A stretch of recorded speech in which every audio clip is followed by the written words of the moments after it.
അങ്ങനെ നമ്മുടെ പൊതിച്ചോറിൽ ഇന്ന് എന്തൊക്കെയുണ്ടെന്ന് നോക്കിയാലോ. അങ്ങനെ നല്ല ചൂട് കുഞ്ഞുമണിയും കുത്തിരിച്ചോറിട്ട് കൊടുക്കാം. നല്ല മഴ ടൈമൊക്കെ അല്ലേ, അപ്പം നല്ല ചൂട് ചോറിട്ട് കൊടുത്തിട്ടുണ്ട്.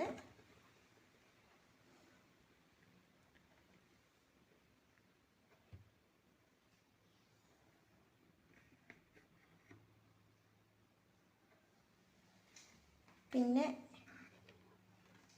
ഡാമിലെ കട്ട്ല മീൻ വറുത്തതുണ്ട്.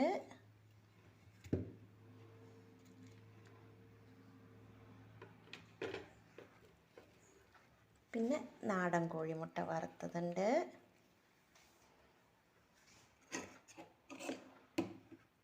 എന്തൊക്കെ ഉണ്ടെന്ന് പറഞ്ഞാലും ഉണ്ടല്ലോ, നമ്മൾ മലയാളികൾക്ക് 2 കാന്താരിയും ചെറിയുള്ളിയും ഇത്തിരി വിനാഗിരിയൊക്കെ ഉപ്പുമൊക്കെ ഒഴിച്ചിട്ട് ഇത്തിരി വെളിച്ചെണ്ണയൊക്കെ ഒഴിച്ചിട്ട് ഒരു കുഞ്ഞ് ചമ്മന്തി, ഒരു സുഖമല്ലേ കഴിക്കാൻ, അതിൻ്റെ ഒരു മണം.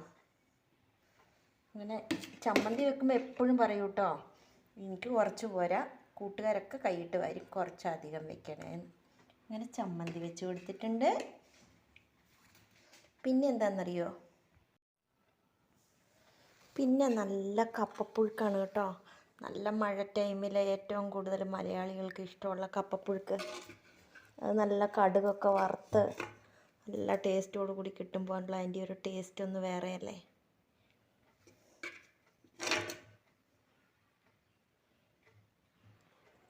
അങ്ങനെ നമ്മുടെ കപ്പപ്പുഴുക്ക് വെച്ച് കൊടുത്തു. കപ്പപ്പുഴുക്കുണ്ടെങ്കിൽ പിന്നെ ഒരു കാര്യം ഉറപ്പല്ലേ, ഇത്തിരി ചിക്കൻ കറി ഇല്ലെങ്കിൽ ഒരു സുഖമില്ലല്ലോ. അങ്ങനെ ഇവിടുത്തെ നാടൻ കോഴീനെ കൊന്ന് കറി വെച്ചതുണ്ടായിരുന്നു, അപ്പോൾ അതും കൂടെ ഇങ്ങനെ വെച്ച് കൊടുത്തു കേട്ടോ. പിള്ളേർക്ക് തിന്നുമ്പോൾ എല്ലാവരും കൂടെ കൂട്ടും കൂടി തിന്നുമ്പോൾ ഒരു ഭയങ്കര സുഖമല്ലേ. അങ്ങനെ അതും വെച്ച് കൊടുത്തു.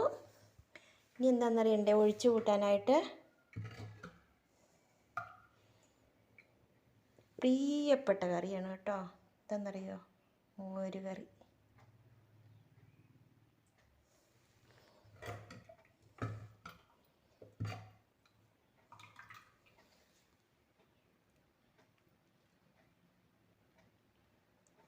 അങ്ങനെ നമ്മുടെ മോര് കറിയും വെച്ച് കൊടുത്തു. അങ്ങനെ നമ്മുടെ പൊതിച്ചോറ് ഇവിടെ റെഡി ആയിട്ടുണ്ട്. ഇന്ന് ഇത്രയൊക്കെ ഉണ്ടായുള്ളൂ. അപ്പം നമുക്ക് എന്തൊക്കെയാണെന്ന് ഒന്നും കൂടി നോക്കിയാലോ. കപ്പപ്പുഴുക്ക്, ചിക്കൻ കറി, നല്ല മുളക് ചമ്മന്തി, കട്ട്ല മീൻ വറുത്തത്, നാടൻ കോഴിമുട്ട വറുത്തത്, മോര് കറി. മോര് കറി ഉണ്ടെങ്കിൽ ഒരു നിർബന്ധമുണ്ട് കേട്ടോ, എന്തുവാണെന്നറിയോ, ഇത്തിരി അച്ചാർ, ഇത്തിരി വെളുത്തുള്ളി അച്ചാറും കൂടി വെച്ച് കൊടുത്താലോ. അങ്ങനെ നല്ല വെളുത്തുള്ളി അരച്ച് നല്ല കിട്ടുക്കാച്ചി അച്ചാറാണ് കേട്ടോ.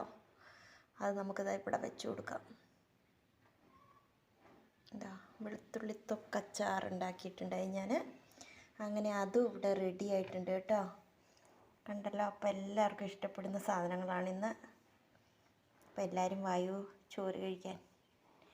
അങ്ങനെ പൊതിച്ചോറ് മടക്കി വേഗം പൊതി കെട്ടട്ടെ. സമയം ഇങ്ങനെ ഓടിക്കൊണ്ടിരിക്കുക. രാവിലെ നമ്മുടെ അമ്മമാരുടെ തിരക്കൊന്നും പറയണ്ടല്ലോ. അപ്പോൾ അവിടെ കുളിയൊക്കെ കഴിഞ്ഞ് റെഡിയായിട്ട് നിൽക്കുകയാണ് നമ്മുടെ പൊതിച്ചോറ് പായ്ക്കിയിട്ട് ഞാൻ. അപ്പോൾ വീണ്ടും ഒരു അടിപൊളി വീഡിയോ ആയി കാണും വരെ ബൈ ബൈ.